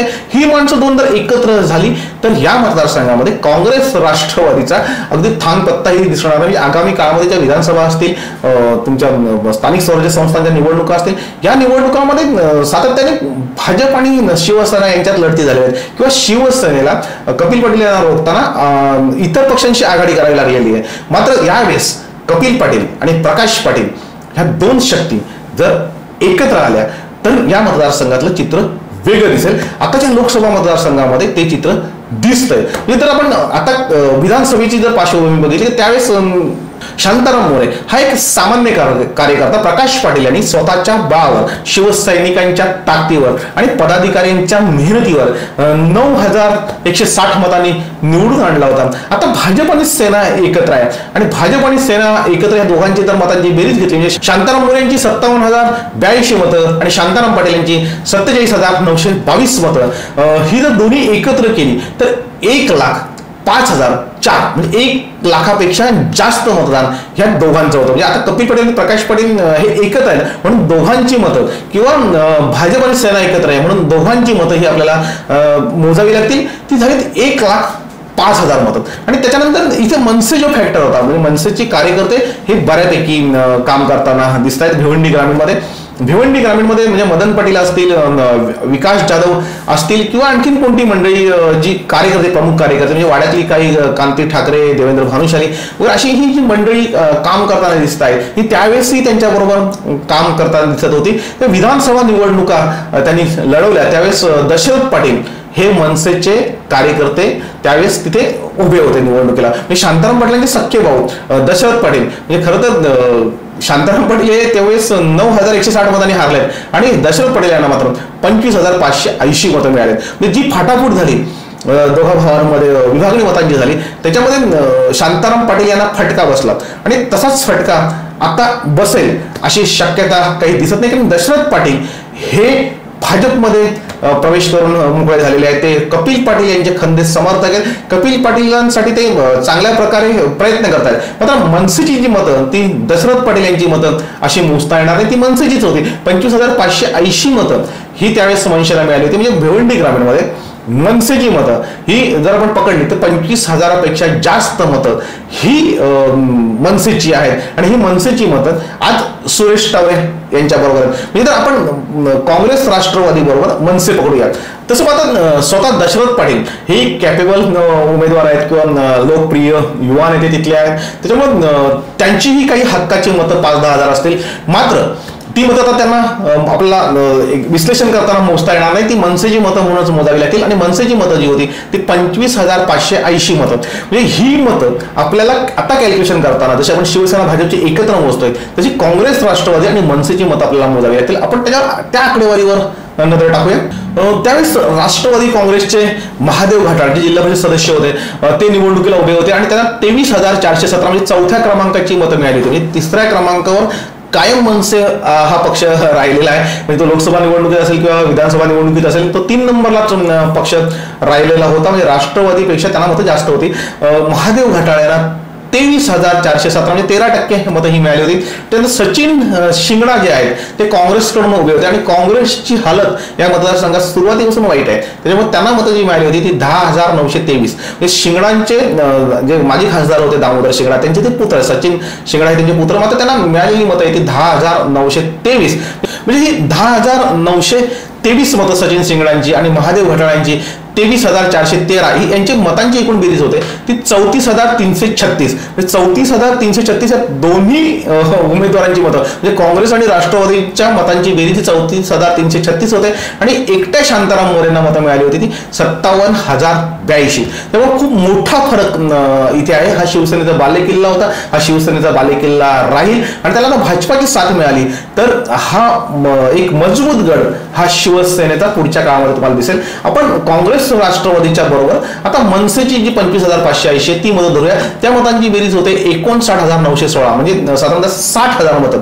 मनसे, काँग्रेस आणि राष्ट्रवादी काँग्रेस यांची मतांची बेरीज होते ती 60,000च्या आसपास होते आणि हे जे दोन पक्ष आहेत शिवसेना आणि भाजप त्यांची बेरीज होते ती 1,05,000 म्हणजे साधारणतः 40,000चा जो फरक आहे तो आपल्याला इथे दोन्ही उमेदवारांमध्ये दिसतोय. त्याच्यानंतर जी मतं मिळाली होती म्हणजे बसपाचे तुकाराम मोरे होते, त्यांना 2,090 मतं, राजेश दुमाडा 1,318 मतं, बाळकृष्ण वाघ यांना 1,268 मतं, अनंता दळवी 1,145 मतं, अनंता चौधरी यांना 790 मतं आणि नोटा म्हणजे काही अपक्षांपेक्षा म्हणजे जवळजवळ जे अपक्ष उभे होते त्याच्यामध्ये जे 5 अपक्ष इतर जे उभे होते त्यांना जी मतं मिळाली त्यांची जी बेरीज आहे त्याच्यापेक्षा जास्त मतं या मतदारसंघामध्ये नोटाला मिळाली. म्हणजे 2,267 मतं ही 2014च्या विधानसभा निवडणुकीमध्ये ही नोटामध्ये गेली होती. म्हणजे नोटा दाबणारी मंडळी ह्या मतदारसंघामध्ये मोठ्या प्रमाणावर आहेत. आपण जर भिवंडी ग्रामीणचा आलेख बघितला म्हणजे तुम्ही स्क्रीनवर बघताय की ही जी मतांची आकडेवारी आहे ही आकडेवारी जर लक्षात घेतली तर काँग्रेस आणि राष्ट्रवादी आणखी प्लस आपण मनसे करूया यांच्यापेक्षा 40,000पेक्षा जास्त मतं ही शिवसेना भाजपा युतीकडे आहेत. त्याच्यामुळे पहिल्या क्रमांकावर कपिल पटेल या मतदारसंघामधून राहतील असं चित्र दिसतंय. आपण आता हे विधानसभेचं विश्लेषण केलं. विधानसभेची आकडेवारी काही प्रमाणामध्ये ही लोकसभेला राहते मात्र तंतोतंत तसं काय राहील अशातला भाग नसतो पण उमेदवार बदललेला असतो. त्याच्यानंतर काही पार्श्वभूमी वेगळी झालेली असते. 5 वर्ष जेव्हा सत्ताधारी ही लोक बनलेली असतात शांताराम मोरे असतील कपिल पटेल असतील तेव्हा लोकांचा एक काही वेगळा रोष असतो. म्हणजे सत्ताधाऱ्यांबद्दल लोकांचा राग असतो, एक विरोध असतो. त्याच्यामुळे तीच मतदान तसंच मतदान हे लोकसभेमध्ये होईल अशातला भाग नाही. मात्र 2014च्या लोकसभेमध्ये जी लोकसभा निवडणूक झाली त्याच्यामध्येही काय झालं होतं ते आपण बघूया. 2014 मध्ये जी लोकसभा निवडणूक झाली त्याच्यामध्ये भिवंडी ग्रामीण मतदारसंघ जर आपण बघितला म्हणजे आपण आधी शांताराम मोरे ची विधानसभा बघितली आता आपण लोकसभेमधला भिवंडी ग्रामीणचा भाग बघूया. ह्या वेळेस 13 उमेदवार निवडणुकीला उभे होते आणि खरी लढत जी होती ती कपिल पाटील वर्सेस विश्वनाथ पाटील. विश्वनाथ पाटील यांचं त्यावेळेस बऱ्यापैकी प्रस्थ होतं आणि भिवंडी ग्रामीणमध्ये कुणबी समाज हा मोठ्या संख्येने होता. कुणबी समाजाची यंत्रणा बऱ्यापैकी अंबाडी पडघा या भागामध्ये काम करत होती. वाड्यामध्ये कुणबी समाज बऱ्यापैकी होता. त्यामुळे इथे विश्वनाथ पाटील या मतदारसंघामधून लीड घेतील असं वाटत होतं मात्र इथे कपिल पाटील यांनी लीड घेतला होता आणि तो लीड होता 43,169. त्यावेळेस कपिल पाटील यांना मतं जी मिळाली होती ती 85,542 मतं मिळाली होती आणि विश्वनाथ पाटील यांना मतं मिळाली होती ती 42,473. जवळजवळ 43,169 मतांचा हा मोठा फरक होता की ज्या भिवंडी ग्रामीणमधून लीड मिळाला पाहिजे होता तो लीड काही विश्वनाथ पाटील यांना मिळाला. आणि त्याला कारण असं की या मतदारसंघामध्ये काँग्रेस नव्हती. जी मतं मिळाली ती विश्वनाथ पाटलांना साधारणतः कुणबी सेनेची मिळाली, काही राष्ट्रवादी थोडे प्रमाणात काँग्रेसची मिळाली. त्यामुळे ते मागे पडले आणि कपिल पाटील यांना या मतदारसंघामधून चांगल्या प्रकारची आघाडी घेता आली.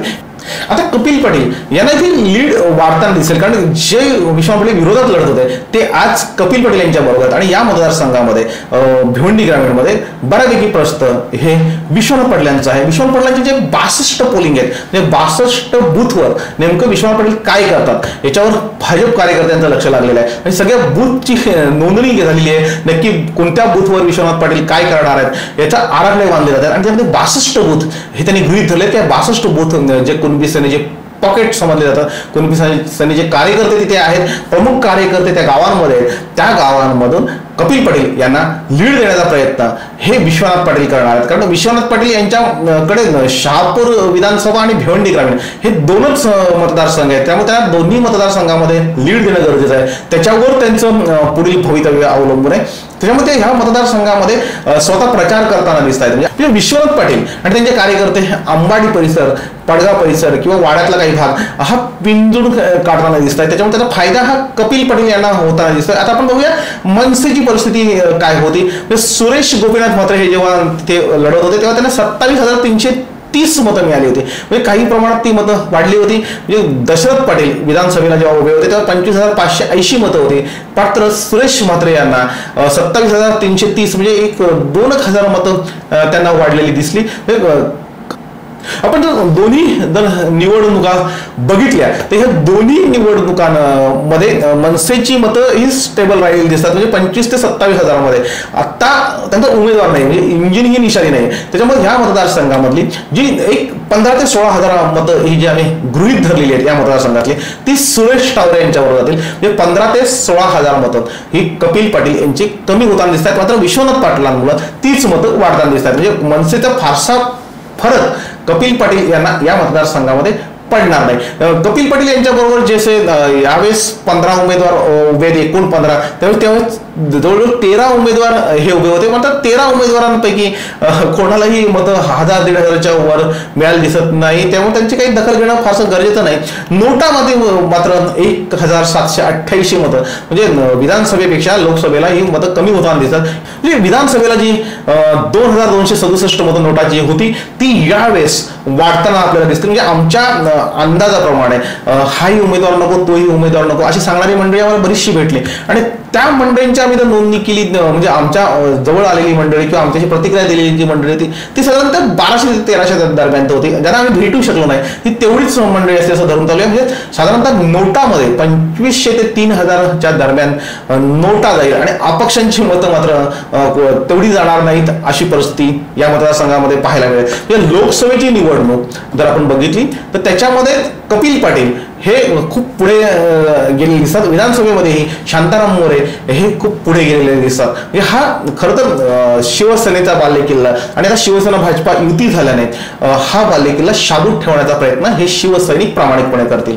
या मतदारसंघामध्ये जे बूथ आहेत ते 349 बूथ आहेत आणि त्याच्यापैकी जवळपास 70 बूथ हे वाडा तालुक्यामध्ये येतात आणि भिवंडी तालुका जिथे 261 बूथ येतात. म्हणजे भिवंडीचा जो ग्रामीण भाग आहे ते 261 बूथ येतात. आपण वाडा तालुक्यामध्ये 2014ला जर आपण आकडेवारी बघितली तर कपिल पाटील यांना 70 बूथवर 14,312 मतं मिळाली होती. विश्वनाथ पाटील यांना 11,362 मतं मिळाली होती आणि मनसेला 3,203 मतं मिळाली होती. म्हणजे 70 बूथवर जी मतांची आकडेवारी आपण जर बघितली तर मनसेची मतं जी आहेत ते 3,203 मतं आहेत आणि ही 3,000ची पैकी किती मतं ही सुरेश टावरेंना जातात यावर बऱ्याचशा घडामोडी अवलंबून आहेत. विश्वनाथ पाटील हे यांना खरं तर या वाडा तालुक्यामध्ये आघाडी मिळायला पाहिजे होती. मात्र विश्वनाथ पाटील हे कुणबी समाजाचे असूनही त्यांना ती आघाडी त्यावेळेस मिळाली नव्हती. ती 11,362 आणि कपिल पाटील 14,312 हे साधारणतः 27,000 ते 28,000 मतं ही कपिल पाटील यांना यावेळेस मिळायला पाहिजे. दोघांच्या आकडेवारी धरली तर मात्र त्यामध्ये वाढ होताना दिसेल की वाडा तालुक्यामध्ये काँग्रेसची परिस्थिती ही अत्यंत नाजूक आहे. राष्ट्रवादीचं बऱ्यापैकी प्रस्त आहे. मात्र राष्ट्रवादीचे कार्यकर्ते काय करतात म्हणजे आता शेवटच्या टप्प्यात ते कामाला लागलेले दिसतात. मात्र त्यांना काँग्रेसकडून जेवढा प्रतिसाद मिळाला पाहिजे तेवढा काही तो मिळताना दिसत नाहीये. आणि हा मतदारसंघ हा शिवसेनेचा बालेकिल्ला आहे आणि हा बालेकिल्ला टिकवण्यासाठी जी शिवसैनिक धडपड करत आहेत तशी धडपड काँग्रेस राष्ट्रवादी करताना इथे दिसत नाहीयेत.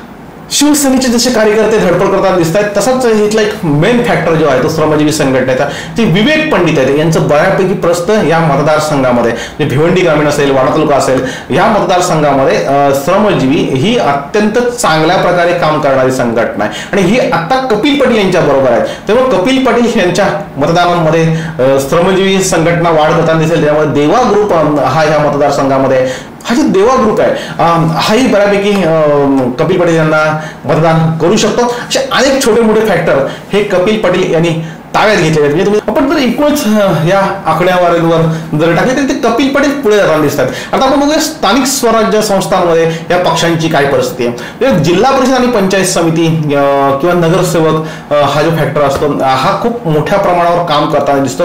त्यांना मतदारसंघ टिकवायचा असतो. ते प्रत्येक पक्षाचं काम करताना दिसतात. म्हणजे आपण सांगतो की हा फुटला तो फुटला हा काम करणार नाही. मग त्यांना पक्षाचं काम हे करावंच लागतं किंवा आपला पॉकेट त्यांना सांभाळावं लागतं. त्यामुळे जिल्हा परिषद सदस्य असतील, पंचायत समिती सदस्य असतील हे आपले पॉकेट टिकवताना दिसतील. नंतर भिवंडी ग्रामीणमध्ये एकूण जे जिल्हा परिषदेचे सदस्य येत आहेत, म्हणजे हा मतदारसंघ काही भिवंडीत विभागलेला आहे, काही वाड्यामध्ये विभागलेले आहे, त्यामुळे एकूण जिल्हा परिषद सदस्य जे दिसतात ते 21 जिल्हा परिषद सदस्य आणि 42 हे पंचायत समिती सदस्य येतात. त्याच्यापैकी शिवसेनेकडे जिल्हा परिषदेचे 11 सदस्य आहेत आणि भाजपकडे 8 सदस्य आहेत. काँग्रेसकडे मात्र 1 आहे, राष्ट्रवादी काँग्रेसकडे 1 आहे आणि मनसेकडे एकही जिल्हा परिषद सदस्य नाही. म्हणजे 21 पैकी शिवसेनेकडे 11 जिल्हा परिषद सदस्य आहेत आणि भाजपकडे 8 आहेत. 19 जिल्हा परिषद सदस्य 21 पैकी हे शिवसेना भाजपकडे आहेत आणि काँग्रेस राष्ट्रवादीकडे मात्र ते 2 जिल्हा परिषद गट येत आहेत, 2च सदस्य त्यांच्याकडे आहेत. हे जर आकडेवारी आपण जर बघितली तर हे जिल्हा परिषद सदस्य चांगल्या प्रकारे काम करताना आता दिसतात. म्हणजे आम्ही जवळजवळ या 21 पैकी 16 जिल्हा परिषद सदस्यांना भेटलो, त्यांच्या मुलाखती घेतल्या, तर त्यांनी कुठेही म्हणजे काँग्रेसच्या जिल्हा परिषद सदस्यांनी सांगितलं नाही की आम्ही विरोधात मतदान करणार, किंवा भाजपच्या सांगितलं नाही, किंवा शिवसेनेच्या सदस्यांनी सांगितलं नाही की आम्ही विरोधात मतदान करणार. हे त्यांची पॉकेट सांभाळण्याचा ते प्रयत्न करते. आता आपण पंचायत समिती बघूया.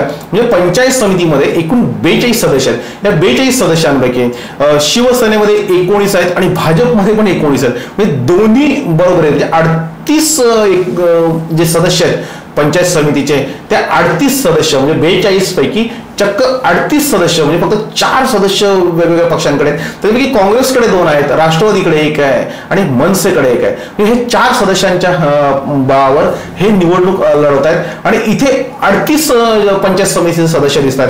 बहुसंख्येच्या ग्रामपंचायती हे शिवसेना भाजपकडे आहेत. काँग्रेसचं इथे फारसं काही वर्चस्व दिसत नाही, थोड्याफार प्रमाणामध्ये राष्ट्रवादी दिसते. मात्र ही राष्ट्रवादी नेमकी काय करते हाच खरा यक्ष प्रश्न या निवडणुकीत सर्वांना पडलेला आहे. या मतदारसंघामध्ये जसं जिल्हा परिषद आणि पंचायत समितींवर यांचं वर्चस्व आहे शिवसेना भाजप युतीचं, तसंच वर्चस्व त्यांचं ग्रामपंचायतींवर दिसतं. आणि एकूण जर बघितलं या मतदारसंघाची पार्श्वभूमी, तिथे शिवसेनेचा आमदार आहे. गेली मागच्या 5 निवडणुकांमध्ये विष्णू सवरा हे भाजपचे आमदार होते. त्यामुळे कोणी कितीही सांगितलं की कामं झाली नाहीत, तरी विकास कामं ही झालेली दिसत आहेत. आणि विष्णू सवरा यांचा कॉन्टॅक्ट खूप चांगला होता.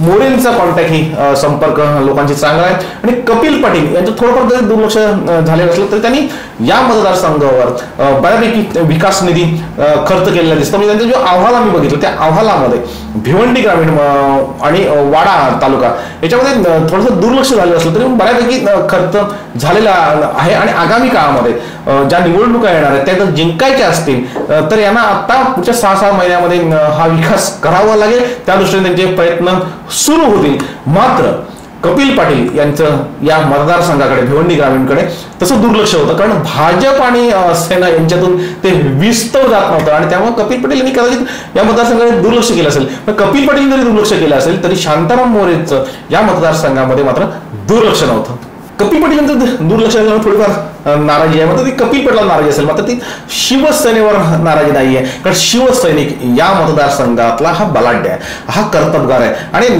तो मोठ्या ताकदीने उतरले. त्या ताकदीने उतरण्याचं कारण म्हणजे कपिल पाटलांवर खूप प्रेम आहे म्हणून नाही, तर आगामी ज्या निवडणुका आहेत विधानसभेच्या त्याच्यामध्ये शांताराम मोरे हे पुन्हा उभे राहणार आहेत. आणि तिथे प्रकाश पाटील जे जिल्हा प्रमुख शिवसेनेचे आहेत त्यांचं वर्चस्व म्हणजे त्यांचं अक्षरशः सगळ्या गोष्टी पणाला लागलेल्या आहेत. त्याच्यामध्ये खूप निष्ठेने प्रामाणिकपणे अगदी झटून ते काम करतायत. यावेळेस जर त्यांना इथे आघाडी घेता आली तर त्याचा फायदा जो आहे किंवा हा मतदारसंघ जर टिकवता आला तर त्याचा फायदा त्यांना 5-6 महिन्यानंतर खेळणाऱ्या विधानसभा निवडणुका आहेत त्याच्यामध्ये मोठ्या संख्येने होईल. त्याच्यामुळे ते कोणत्याही परिस्थितीमध्ये फुटायला कोण तयार नाहीये. सगळे शिवसैनिक कामाला लागले. आपला हा बालेकिल्ला आहे, हा बालेकिल्ला टिकवावाच लागेल या दृष्टीने सगळी मंडळी ही काम करताना दिसतात. म्हणजे शिवसेनेकडे आणि भाजपकडे जी नेते मंडळी आहे ती काँग्रेस राष्ट्रवादीकडे ती नेते मंडळी नाहीये. म्हणजे भाजपकडे जी यंत्रणा आहे ती काँग्रेस राष्ट्रवादीकडे नाही आहे. शिवसेनेकडे जी यंत्रणा आहे, शिवसेनेमध्ये जे कार्यकर्ते आहेत ज्या पद्धतीने मेळावे होत आहेत, ज्या पद्धतीने प्रचार निघत आहेत त्यामध्ये त्यांना फारसा टार्गेट म्हणजे कपिल पाटील जिंकावा याच्यापेक्षा आपला मतदारसंघ टिकावा यासाठी शिवसेना झटून काम करते. आणि तसा प्रयत्न काँग्रेस राष्ट्रवादी करताना दिसत नाही, कारण हा मतदारसंघ काँग्रेस राष्ट्रवादीने कधीही जिंकलेला नव्हता आणि पुढेही भविष्यात ते जिंकतील अशी काही यंत्रणा त्यांची कामाला लागलेली नाही. त्यामुळे सुरेश टावरे यांना या मतदारसंघामधून फटका बसताना दिसेल. म्हणजे सुरेश टावरे यांच्याबरोबर जे घटक पक्ष आहेत त्यांच्यापेक्षा चांगली यंत्रणा जे घटक पक्ष आहेत ते याच मतदारसंघामध्ये, म्हणजे श्रमजीवी संघटना असेल, कुणबी सेना असेल, देवा ग्रुप असेल, ही सगळी मंडळी अगदी झटून जर कामाला लागली तर कपिल पाटील यांनी जो मागच्या वेळेस 43,000चा जो लीड घेतला होता तो लीड यावेळेस भिवंडी ग्रामीणमध्ये वाढताना दिसेल. म्हणजे जी जो तोटा मनसे त्यांचा करणार आहे सुरेश टावरेंना मत देऊन, तो तोट्याची भर ही भिवंडी ग्रामीण हा मतदारसंघ नक्की करेल. या मतदारसंघामध्ये जी प्रमुख लढत आहे, म्हणजे जर या मतदारसंघामध्ये सुरेश टावरे यांना फायदा होताना दिसत नसला तरी तो फायदा जो आहे तो डॉक्टर अरुण सावंत यांना होताना दिसतोय. त्याला कारण असं की बरीचशी मतं जी आहेत, म्हणजे जी सुरेश टावरेंकडे जाणारे नाही ती मतं ही अरुण सावंत यांच्याकडे काही प्रमाणात जातील. तर कारण असं की हा कुणबी बेल्ट आहे, कुणबी पट्टा आहे आणि कुणबी पट्ट्यामध्ये अरुण सावंत हे नाव जर बऱ्यापैकी आता घेतलं जातंय. कारण कुणबी समाजाला जो पर्याय नव्हता, आता विश्वनाथ पाटील भाजपमध्ये जवळ गेल्यात जमा आहेत, त्याच्यामुळे पर्याय जो शोधतायत ते अरुण सावंत यांच्याकडे कुणबी समाज खूप आशेने बघतोय. त्याच्यामुळे कुणबी समाजाचं अस्तित्व टिकवण्यासाठी काही प्रमाणात मतदान हे अरुण सावंत घेतील. त्याच्यानंतर वाडा तालुक्याचा जो काही भाग येतो त्या तालुक्यातले डॉक्टर अरुण सावंत आहेत. त्याच्यामुळे वाडा तालुक्यातील 70 बूथ जिथे आहेत तिथे त्यांना फायदा होताना दिसतोय. थोडीफार मतं, म्हणजे खूप काही मतं मिळणार नाहीत, शिवसेना भाजपपेक्षा काही जास्त मतं मिळणार नाहीत, मात्र सुरेश टावरेंच्या प्रमाणामध्ये अरुण सावंत यांना बऱ्यापैकी मतं मिळतील. कारण कुणबी मतदारांचा त्यांना फायदा होईल आणि या मतदारसंघामध्ये साधारणतः सुशिक्षित मतदार खूप मोठा आहे, विचार करणारा मतदार आहे, सोशल मीडियावर व्यक्त होणारा मतदार आहे आणि त्याच्यामध्ये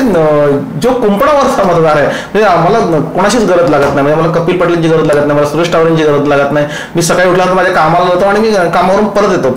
अशा मी विचार करतो की मग कोणाला मत देऊ.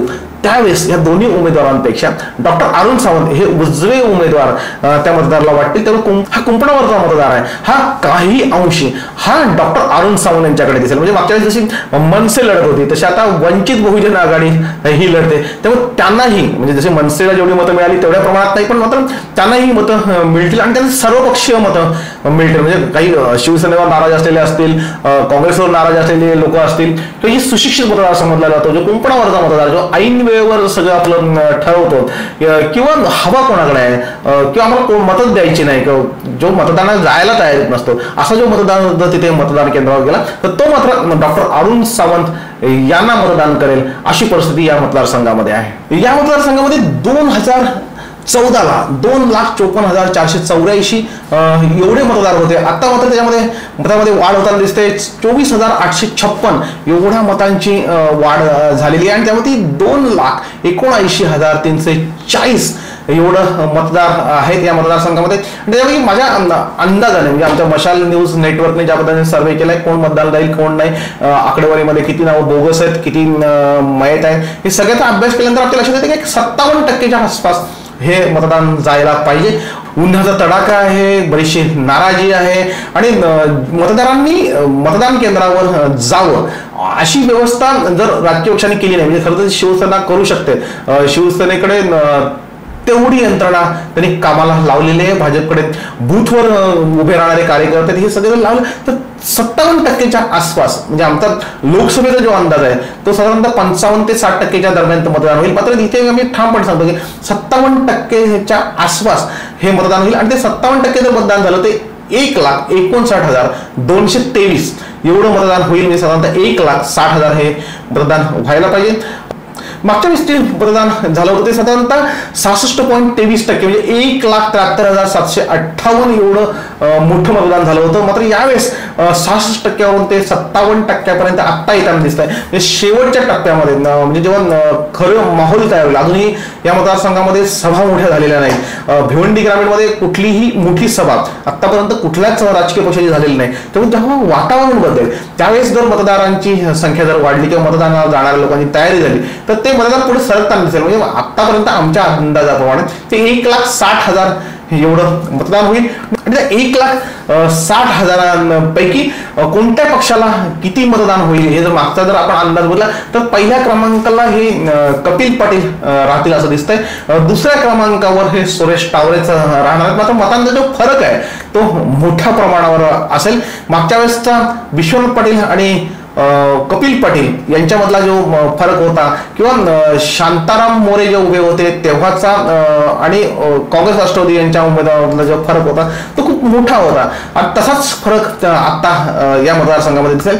म्हणजे 2 मतदारसंघ आम्ही सांगितले की पूर्व आणि पश्चिम भिवंडीतले हे मतदारसंघ सुरेश टावरे यांना फेवरेबल होताना दिसत आहेत. मात्र भिवंडी ग्रामीण हा जो मतदारसंघ आहे हा कपिल पाटील यांना फेवरेबल होताना दिसतोय. शिवसेना ताकदीने उतरल्याने आणि भाजपची मजबूत बांधणी असल्यामुळे आणि त्याचबरोबर इतर घटक पक्ष म्हणजे खरं तर कपिल पाटील आणि सुरेश टावरे यांची जर तुलना करायची झाली तर मनी मॅन आणि मसल हे तिन्ही पॉवर जे आहेत ते कपिल पाटलांकडे आहेत आणि सुरेश टावरे अजून चाचपडत आहेत. म्हणजे नेमकं काय करायचं हे त्यांना सुचत नाहीये. या मतदारसंघामध्ये जर त्यांना चांगले कार्यकर्ते मिळाले अगदी चांगल्या पद्धतीने जर काम झालं म्हणजे त्यांनी मनसेला हाताशी धरून किंवा कुणबी सेनेतून बाहेर आलेले काँग्रेस बरोबर काम करणारे पराग पोस्टे असेल किंवा अन्य जे घटक आहेत हे जर त्यांनी हाताशी घेतले तर ते रिंगणात असू शकतात. मात्र ह्या मतदारसंघाचं विश्लेषण करताना मी एवढं सांगेन की भिवंडीमध्ये जी कपिल पाटलांना जो फटका बसेल जी कमी राहील ती भिवंडी ग्रामीण हा मतदारसंघ भरून काढेल. म्हणजे आतापर्यंत पण 3 मतदारसंघ जर बघितले तर 3 पैकी 2 मतदारसंघ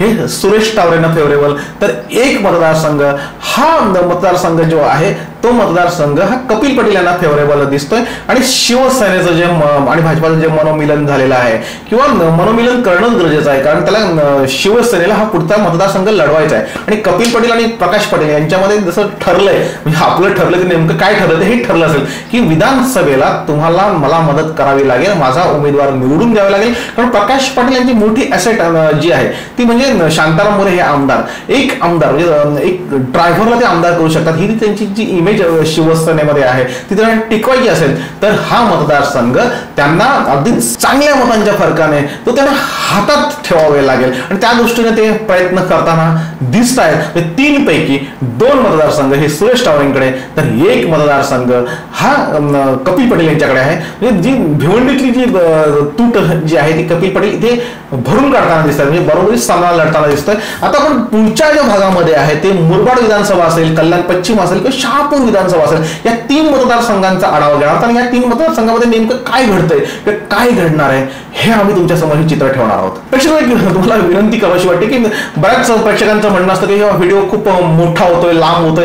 मात्र कसं असतं की थोडक्यात जर सांगितलं थोडक्यात जर पटवून द्यायचा प्रयत्न केला तर काय होईल माहिती का ते एकतर्फी होईल. म्हणजे मला जर हे सांगायचं असतं 5 मिनिटात हा व्हिडिओ संपवायचा असता तर मी सांगितलं असतं की कपिल पाटील इथे जिंकताना दिसत आहेत कपिल पाटील यांनी पुढे जाताना दिसत आहेत. कारण त्याच्या ग्रामपंचायतींची माझ्याकडे आकडेवारी माझ्याकडे जिल्हा परिषदची आकडेवारी माझ्याकडे पंचायत समितींची आकडेवारी माझ्याकडे नगरसेवकांची आकडेवारी ही सगळी बघितली तर 5 मिनिटाच्या आतमध्ये हा व्हिडिओ संपेल आणि इथे कपिल पाटील हे चांगल्या मतांच्या फरकाने जिंकतील असं एक चित्र उभं राहील. आणि मग तुमच्या कमेंट्स सुरू होतात की कपिल पाटील यांनी मॅनेज केलेलं दिसतं कपिल पाटील यांना विकत घेतलेलं दिसतं. म्हणजे खूप चांगल्या प्रकारे तुमच्या कमेंट्स असतात की काँग्रेसबद्दल जर बोललं तर शिवसेनेवाले सांगतात की यांना काँग्रेसने विकत घेतलं आणि वस्तुस्थिती भाजपची सांगितली तर राष्ट्रवादीवाले सांगतात की यांना विकत घेतलं असेल.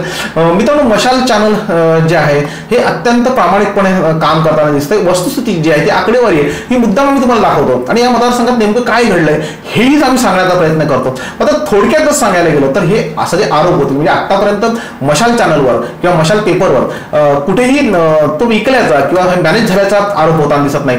मी पूर्ण व्हिडिओ तो तुम्ही या चॅनलचे बघितले तर मी सातत्याने सगळ्यांच्या प्रतिक्रिया घेतल्यात म्हणजे काँग्रेसच्या घेतल्यात राष्ट्रवादीच्या घेतल्यात अगदीच भाजप शिवसेनेच्याही प्रतिक्रिया घेतल्यात. बऱ्याच लोकांना आम्ही आव्हान करतो मी चॅनलच्या माध्यमातून आव्हान करतो आत्ताही आव्हान करतोय की तुम्हाला जर प्रतिक्रिया द्यायची असतील तुम्हाला जर विश्लेषण करायचं असेल तुम्हाला जर तुमच्या पक्षाची भूमिका मांडायची असेल तर कोणताही पक्ष असू द्या. अगदी मी सुरेश टावरे यांनाही फोन करून बोलवलं होतं राष्ट्रवादीच्या काही लोकांना बोलवतं काँग्रेसच्या काही लोकांना बोलवतं. मात्र काँग्रेस राष्ट्रवादीचे लोक यायला तयार होताना दिसत नाही. मात्र शिवसेना भाजपला निरोप पाठवल्यानंतर त्यांची अगदी रांग लागते आणि ते मोठ्या प्रमाणावर प्रतिक्रियाला तयार होतात कारण त्याचा एक उत्साह त्यांच्यामध्ये जो आहे तो उत्साह पहिल्यापासून ठासून भरलेला आहे. काँग्रेस राष्ट्रवादीमध्ये तर तो उत्साह दिसत नाही. आम्ही जेव्हा मनीष गणोरे जे काँग्रेसचे सचिव आहेत त्यांच्याशी बोललो की तुमच्या लोकांच्या आम्हाला प्रतिक्रिया पाहिजेत खूप मोठ्या संख्येने जर लोक आले तरी आम्ही त्या प्रतिक्रिया दाखवू अगदी म्हणजे सुरेश टावरे आले तरी आम्ही दाखवू. पण सुरेश टावरेंचा वेळ आता कमी त्यांना मिळाला प्रचारला तर त्यांच्या भेटीगाठी घेण्याचा वेळ चाललाय. सुरेश टावरेंना शक्य होत नाही. मात्र त्यांचे जे कार्यकर्ते प्रमुख नेते आहेत तेही यायला तयार नाहीत. नेमकं त्यांच्या मनात काय आहे कळायला मार्ग नाही. त्यामुळे ते थोडंसं शिवसेना जास्त होते किंवा भाजप जास्त होते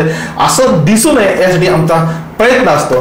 दुसरी एक विनंती करतो की मी जे बोलतोय ते खूप फास्ट बोलतोय, खूप घाईत बोलतोय असं तुमचं म्हणणं आहे. पण जर घाईत बोललो नाही तर हा व्हिडिओ साधारणतः 2 तासापेक्षा जास्त होईल आणि ते कंटाळवाणं होईल. म्हणून जेवढं मला जमतं तेवढं बोलतो. तिसरा मुद्दा जो आहे की बऱ्याचशा लोकांचं म्हणणं असतं की खूप चुकीचं शब्द उच्चार होतो आणि वस्तुस्थिती आहे. मी सगळ्यांना विनंती करतो की मी कुठल्याही मोठ्या शहरातला नाही. वाडा नावाचं एक छोटंसं शहर आहे, त्यामध्ये पीक नावाचं एक गाव आहे, त्या गावातून मी आलोय. मी कुठलेही फार प्रोफेशनली शिक्षण घेतलेलं नाही, कुठल्याही चॅनलमध्ये मी काम केलेलं नाही, पत्रकारिता कुठलाही कोर्स केलेला नाही. त्यामुळे मला जेवढं जमतं आणि जेवढं मला बोलता येतं मी तेवढंच तुमच्या समोर ठेवण्याचा प्रयत्न करतो. आणि त्यामध्ये चुका होतात हे साहजिकच आहे. म्हणजे माझी शब्दांवर कमांड नाही आहे. मला शुद्ध शब्द हे फारसं बोलता येत नाही, वाक्यरचना फारशी करता येत नाही. मात्र ज्यांनाही येते मी त्यांना विनंती करतोय की जर तुम्हाला माझ्याविषयी चांगलं येत असेल किंवा तुम्ही माझ्याविषयी चांगलं विश्लेषण करू शकत असाल तर तुम्हाला कॉमेंट्स करण्याचा अधिकार आहे किंवा माझ्या चुका काढण्याचा अधिकार आहे. किंवा तुम्ही स्वतः येऊन त्या विधानसभा मतदारसंघावर असेल, लोकसभा मतदारसंघावर असेल, तुम्ही इथे येऊन बोला. नक्की तुम्हाला मी संधी देईन की मी आतापर्यंत शोधात आहे की चांगलं विश्लेषण करणारा, चांगला बोलणारा, म्हणजे न चुकता बोलणारा, म्हणजे समोर कागद नाहीये, समोर कुठलंही काही न ठेवता एक आकडेवारीनुसार सांगणारा जर मला निवेदक मिळाला तर तो हवा आहे. म्हणजे मी जाहिरातही केलेली आहे की आम्हाला अँकर पाहिजेत, चांगली बोलणारी मुलं पाहिजेत. मात्र ती दिसत नाहीत. मात्र व्हॉट्सअपवर, फेसबुकवर कॉमेंट्स करणारी बरीच मुलं आहेत ती खूप तुम्ही सुधारणा केली पाहिजे. तुम्ही खूप आकडेवारी तुमची मान्य आहे, तुमचं विश्लेषण मान्य आहे, मात्र तुम्हाला बोलता येत नाही. मी ते मान्य करतोय, मला खरंच बोलता येत नाही. पण मी जसं आहे तसं तुम्ही जर मला समजून घेतलं तर माझ्यावर ते नक्कीच उपकार होतील. कारण हे चॅनल जे आहे ते आत्ताच सुरू झालंय आणि हे सुरुवातीच्या काळामध्ये ज्या चुका होत आहेत त्या पुढील काळामध्ये आम्ही नक्की त्या सुधारण्याचा प्रयत्न करू. मी माझ्यामध्ये बऱ्याचशा सुधारणा करण्याचा प्रयत्न करतोय. तोपर्यंत मला समजून घ्या एवढीच विनंती करतोय आणि येथेच थांबतोय. धन्यवाद.